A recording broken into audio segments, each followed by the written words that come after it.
जिनके घरों में पीढ़ी दर पीढ़ी से बुराइयां चली आ रही हैं, दुश्मनी बनी है। मैं आज उन लोगों के प्रति कुछ बात बोलूँगी जिनके घरों में काफ़ी कई पीढ़ियों से लड़ाई झगड़ा मनमुटाव बुराई आपस में खान पीन संबंध रहता है। उसके बारे में आज बात करते हैं। चलिए आप लोगों को एक कहानी सुनाती हूँ। मैं एक बात बताती हूँ।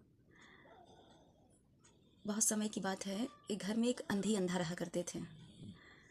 वो अंधी अंधा जब खाना बना कर रख देते थे तो बिल्ली आकर उनका खाना खा जाती थी। तो उन्होंने सोचा कि क्यों ना हम एक लकड़ी लेकर थाली बजाते हैं तो बिल्ली नहीं आएगी, खाना बच जाएगा। तो अंधी अंधा खाना बनाने के बाद अपने किचन के बाहर एक लकड़ी लेकर थाली बजाया करते थे। तो बिल्ली नहीं आती थी। जब उनको भूख लगे मन करे अपना खाना खा लेते थे। लेकिन जब दूसरी पीढ़ी तैयार हुई, वो तो अंधी नहीं थी लेकिन वो भी खाना बनाने के बाद लकड़ी से थाली बजाया करते थे। लोगों ने पूछा कि भाई तुम्हारे घर में ये रिवाज है, खाना बनाने के बाद खाना बनाने के बाद थाली क्यों बजा रहे हो? वो बोले कि मेरे माँ बाप खाना बनाने के बाद थाली बजाया करते थे।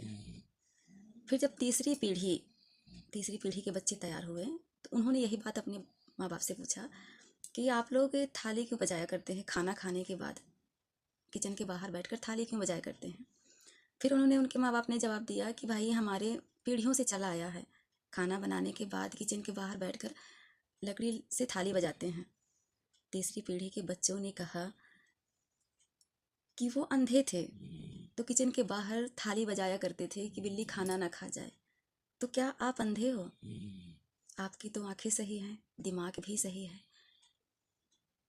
इसलिए भाई आप लोग ना आपस में बुराइयां लड़ाई झगड़ा बनाए रखते हो। किसी को नहीं रहना इस दुनिया में, सबको आना है सबको जाना है, तो क्यों बुराई बनाए रखते हो? इस बात को समझना बहुत ज़रूरी है।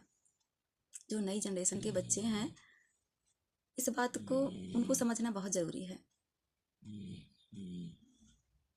भाई माँ बाप हमारे जो कहानी मैंने सुनाई उस कहानी के तौर पे वो अंधे थे तो थाली बजाते थे, लेकिन जो आगे की पीढ़ी है तो वो तो अंधी नहीं थी, तो फिर वो भी थाली बजाना शुरू कर दिए। लेकिन तीसरी पीढ़ी के बच्चों ने उसको सोचा समझा, इस बात को सामने लाए। वैसे आप लोग भी बुराई को लंबी बनाए मत रखिए, बात को समझने की कोशिश करिए। भाई पीढ़ी दर पीढ़ी को बुराई बनाए रखना चलाए रखने से क्या ही मतलब है? कुछ नहीं ना। आप तो अंधे नहीं हो, समझदार हो। इसलिए समझदारी से मिटाकर ही आगे बढ़ना, इसी में सबकी भलाई होती है।